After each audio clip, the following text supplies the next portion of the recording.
અમદાવાદના થલતેજ અંડરપાસ પાસે વહેલી સવારે થયેલા ભયાનક અકસ્માતનો મામલો સામે આવ્યો છે અને જેમાં એક યુવકનું મોત પણ નીપજ્યું છે, જ્યારે બે યુવતીઓ ઇજાગ્રસ્ત થઈ છે। તો મળતી માહિતી મુજબ ગાંધીનગર તરફથી પૂરપાટ ઝડપે આવતી કિયા કાર બંધ પડેલી આઈશર ટ્રક સાથે અથડાઈ ગઈ હતી। ટ્રક ચાલકે દાવો કર્યો છે કે બ્રેક ફેલ થતાં તેણે ટ્રક રસ્તા પર પાર્ક કરી ઝાડ મૂકી ચેતવણી આપી હતી।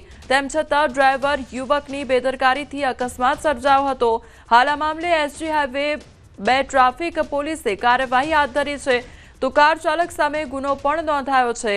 ઇજાગ્રસ્તોને સોલા સિવિલ હોસ્પિટલમાં સારવાર માટે ખસેડવામાં આવ્યા છે, જેમાં એક યુવતીની હાલત ગંભીર હોવાનું જાણવા મળી રહ્યું છે। आयशर इधर से आ रहे थे तो अचानक बंद हो गई गाड़ी, ब्रेक डाउन हो गई रात को 12:30 एक बजे के करीब।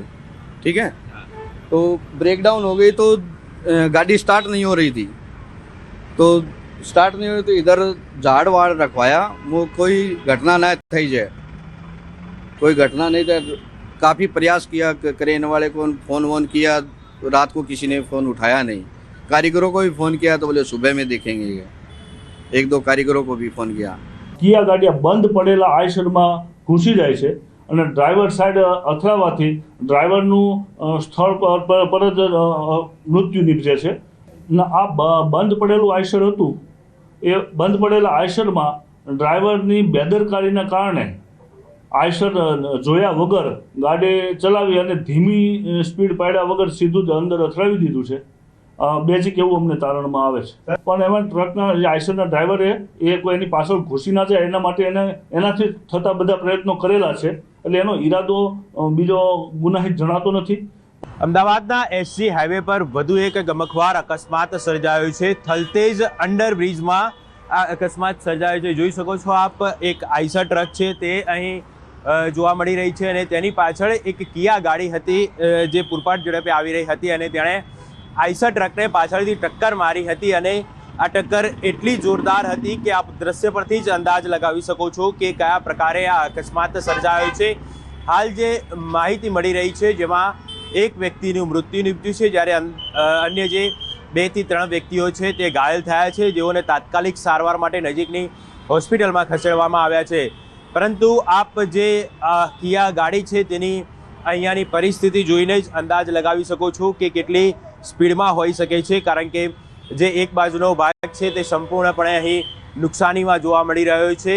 કારના ભૂરચા ઉડી ગયા છે। થલતેજ અંડરપાસની અંદર જ આ બનાવ બન્યો છે। સમગ્ર ઘટનાની જાણ જ્યારે પોલીસને કરવામાં આવી હતી ત્યારે ટ્રાફિક પોલીસ ઘટના સ્થળ પર પહોંચી હતી અને આ મામલે વધુ કાર્યવાહી પણ શરૂ કરી છે। જોકે પોલીસ તપાસ બાદ હકીકત સામે આવશે કે આખરે આ અકસ્માત કઈ રીતે સર્જાયો છે, પરંતુ ખૂબ જ ગંભીર અકસ્માત કહી શકાય।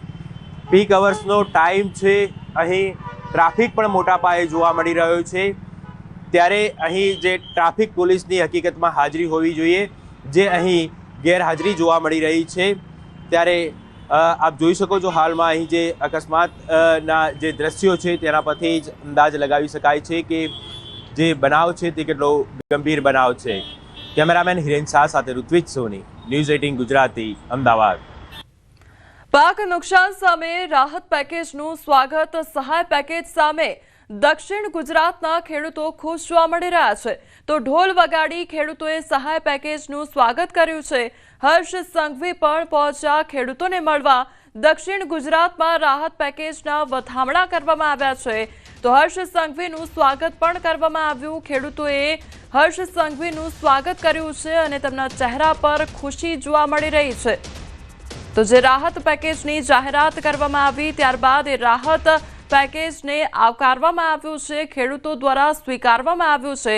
દક્ષિણ ગુજરાતના આ દ્રશ્યો સામે આવ્યા છે કે જ્યાં હર્ષ સંઘવી પહોંચ્યા છે અને તમામ જે ખેડૂતો છે તેમની સાથે મુલાકાત પણ કરી રહ્યા છે। તો બીજી તરફ ખેડૂતો દ્વારા ઉજવણી કરવામાં આવી રહી છે। જે રાહત પેકેજ જાહેર કરવામાં આવ્યું છે તેને વધાવવામાં આવ્યું છે અને તે ખુશીના તેમજ ઉજવણીના આ દ્રશ્યો જોવા મળી રહ્યા છે।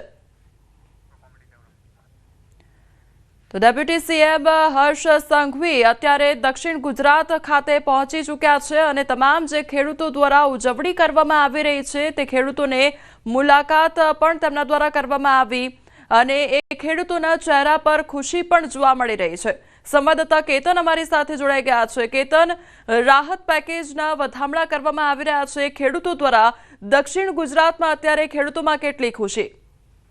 જે ચોક્કસથી વાત કરવામાં આવે તો ગુજરાત સરકારના ડેપ્યુટી સીએમ જે હાલ ઓલપાડ તાલુકાની અંદર સ્વાગત સમારોહ કાર્યક્રમ રાખવામાં આવ્યો હતો, જે અંતર્ગત ખેડૂતો પણ મોટી સંખ્યામાં ઉમટી પડ્યા હતા અને જે આ 10,000 કરોડનું રાહત પેકેજ જાહેર કર્યું છે એના વધામણા પણ ડેપ્યુટી સીએમના કરવામાં આવ્યા છે કે સરકારે ખેડૂતો માટે સૌથી સારી અને સારું મોટું પેકેજ જાહેર કરતા ખેડૂતોમાં ખુશીનો માહોલ છે। તો બીજી તરફ ડેપ્યુટી સીએમ હર્ષ સંઘવીનું આ ખેડૂતો દ્વારા ભવ્ય સ્વાગત કરીને ફટાકડા ફોડીને ઉજવણી પણ કરવામાં આવી હતી। જી કેતન, ડેપ્યુટી સીએમ દક્ષિણ ગુજરાત ખાતે પહોંચ્યા છે, ખેડૂતો સાથે મુલાકાત કરી રહ્યા છે। આજે ખુશીનો દિવસ જોવા મળી રહ્યો છે। ખેડૂતો દ્વારા શું કહેવામાં આવ્યું છે, શું વાતચીત થઈ છે અત્યાર સુધી? જી ચોક્કસથી વાત કરો તો જે સરકારે 10,000 કરોડનું પેકેજ જાહેર કર્યું છે એ માવઠાના કારણે એમાં ખેડૂતોમાં ખુશીનો માહોલ છે। હર્ષ સંઘવીને પણ જણાવ્યું છે કે સરકારે જે પેકેજ જાહેર કર્યું છે એનાથી ખેડૂતોમાં ઘણો ખુશીનો માહોલ જોવા મળી રહ્યો છે। કેતન, અત્યાર સુધી જે ખેડૂતો હતા તે સરકાર પાસે સહાયની આશ લગાવીને બેઠા હતા, પરંતુ એ આશનો આખરે અંત આવ્યો અને જે ખુશી છે તે લોકોના ચહેરા પર જોવા મળી રહી છે। અત્યારે કયા પ્રકારનો માહોલ ત્યાં આગળ છે, કેવી ઉજવણી થઈ રહી છે? જે ચોક્કસથી વાત કરવામાં આવે છે, જે સરકારે જે પેકેજ જાહેર કર્યું છે એનાથી જે તે સમય દરમિયાન માવઠું રહ્યું તે સમય દરમિયાન ખેડૂતોએ પણ અનેક વખત રજૂઆત કરી હતી કે સરકાર મોટું પેકેજ જાહેર કરે અથવા સર્વે કરી તાત્કાલિક અસરથી સહાય ચૂકવે તો ખેડૂતો પગભર થઈ શકે, જેને પગલે સરકારથી એક્શનમાં આવી અને જે 10,000 કરોડનું રાહત પેકેજ જાહેર કરતા ખાસ કરીને ઓલપાડ તાલુકાની અંદર ડાંગર પકવતા ખેડૂતોમાં જે તે સમય દરમિયાન સહાયની માંગ હતી અને આજે જે સરકારે પેકેજ જાહેર કર્યું તેના કારણસર ખેડૂતોમાં પણ ખુશીનો માહોલ જોવા મળી રહ્યો છે। જી કેતન, હર્ષ સંઘવી ત્યાં આગળ પહોંચ્યા છે, તેમની સાથે કોણ કોણ હાજર છે અને કયા પ્રકારે તેમનું સ્વાગત કરવામાં આવ્યું? શું ઢોલ નગાડા વગાડવામાં આવ્યા હતા? કેવી રીતે સ્વાગત કરાયું?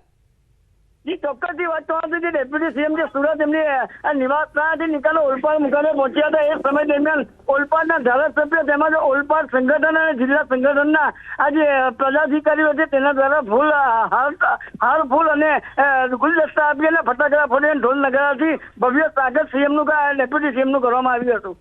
જી કેતન, સમગ્ર માહિતી બદલ આપનો આભાર।